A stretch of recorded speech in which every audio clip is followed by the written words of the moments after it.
So we've been getting this question a lot. What do you guys do that allows you guys to catch so much fish on your channel?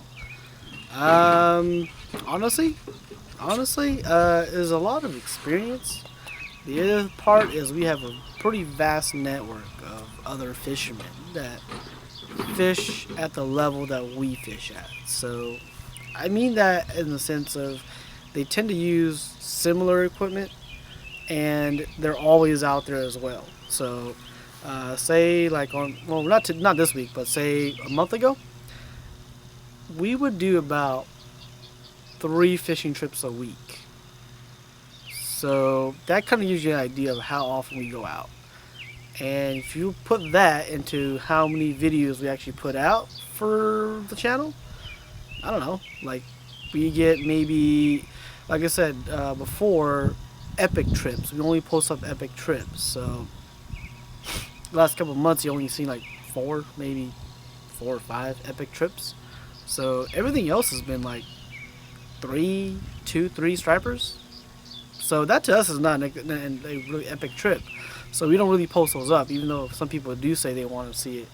But if you want to see that type of stuff, that's like little pictures only.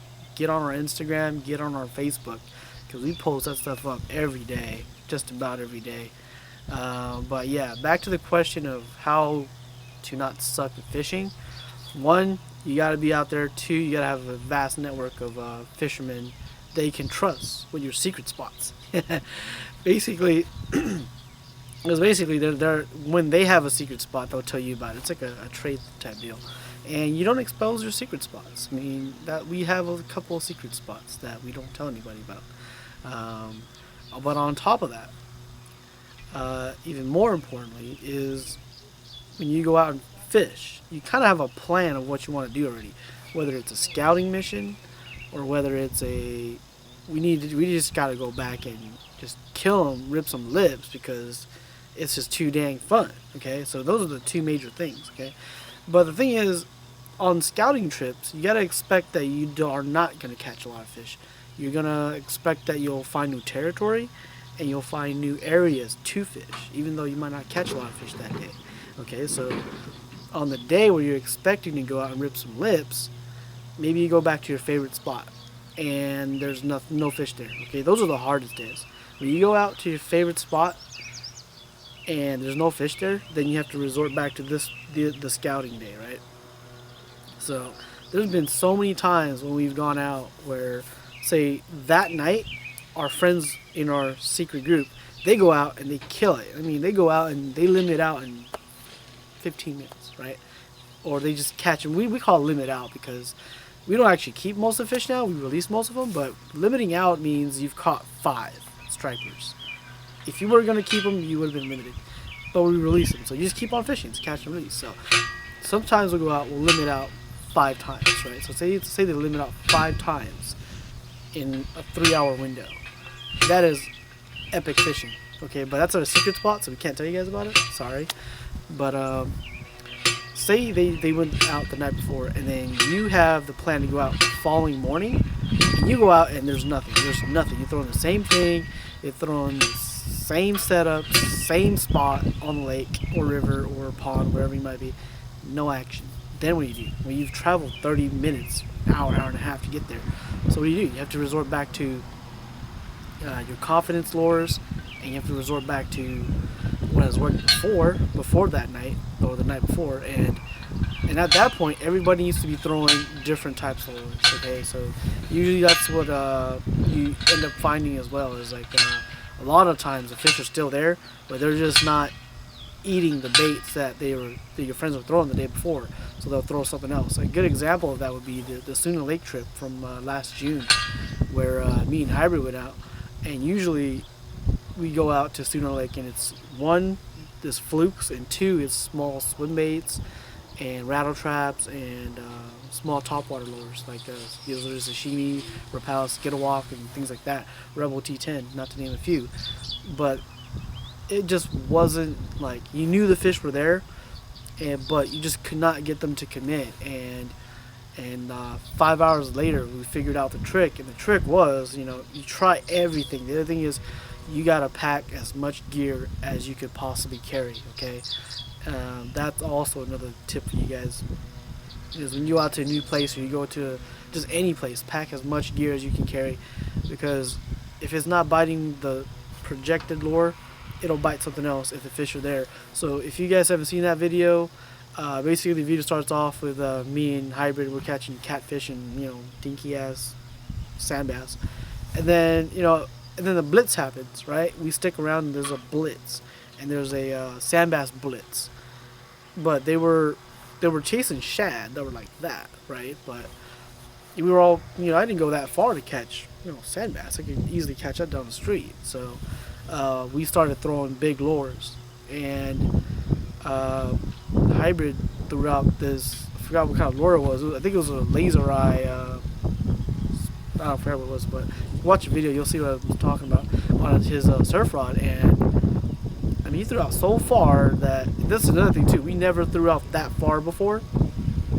This is the first time we had to go long range, and the fish were not in this channel. The fish were kind of on the breaks of the channel or the drop offs of this channel, but they were no joke, like 60 yards out, and the wind was to our back, and so we could cast out that far.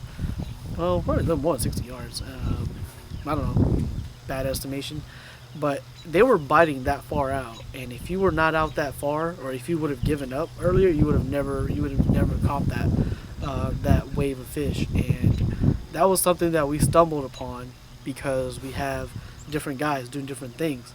And the other thing is, okay, when you catch one, and this is kind of like a Iconelli, because I watch a lot of bass fishing videos too. It's kind of Iconelli thing where when you catch one fish, it's usually not an accident. Like, it's usually like you're going in the right direction. Because if you've tried everything and also get one fish, you're going in the right direction. Whether that be throw big lures or change a color or keep on throwing that. And the other thing is, your friends you're fishing with, if you guys are going to take it to the epic levels of fishing, instead of catching like 5 fish, you could turn it into catching 30 fish. And that's what I'm talking about. And friends around you, they have to realize that as well, that as soon as you get a hookup on a fish, and if it's hitting back to back, that's already the key that day. But if it's hitting like every 10-20 casts, they need to realize that they need to throw something very similar to yours, either bigger size, smaller size, or different color. And once you guys get it figured out, I mean, it turns into a really good trip. But everybody has their own ideas of a good trip, so that's something that I really can't answer for everybody. To some people, it's just one fish. I mean, if you just go get one fish, you've had the best day ever. Some people, I gotta fill up my 5-gallon bucket. If it's not filled up, it's bad. It's not a good day. Some people, it's strictly catch and release. So, for them, it's more like just wanting to be out there. They don't really care if they catch a fish or not. But, 1 or 2 that's a good thing. But yeah, how not to suck is basically above all the stuff I've just mentioned, it's right up in here. You gotta constantly think that you're gonna get bit. Like you're gonna get bit the next cast, or this cast, or next cast. Whatever happened last time, forget about it because you didn't get bit.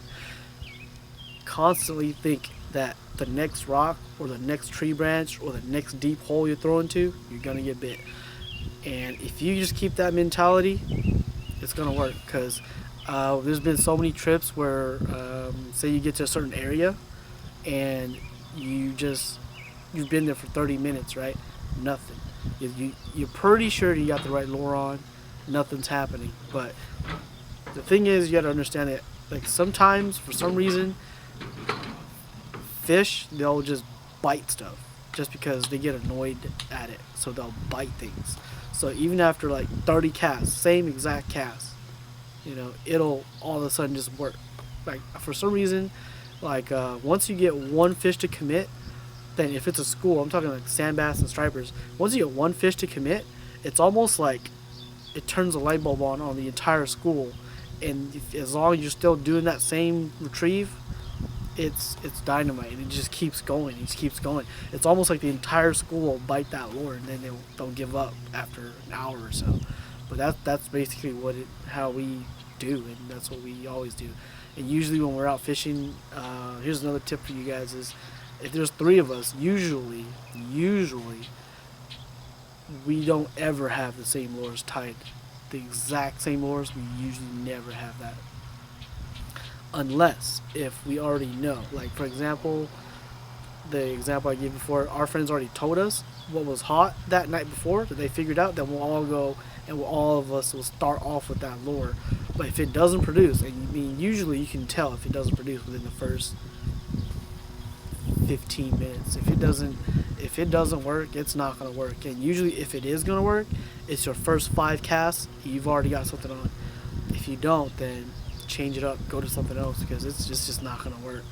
A lot of times it's not a reaction strike. The fish that we fish for, it's not like a bass where you can bounce it off the rocks or nothing like that. So it's not really a reaction strike, and for some reason the fish have to be hungry or they have to be in that competitive mode where they're trying to say outdo the other fish and they'll bite it for some reason. I've heard of that before.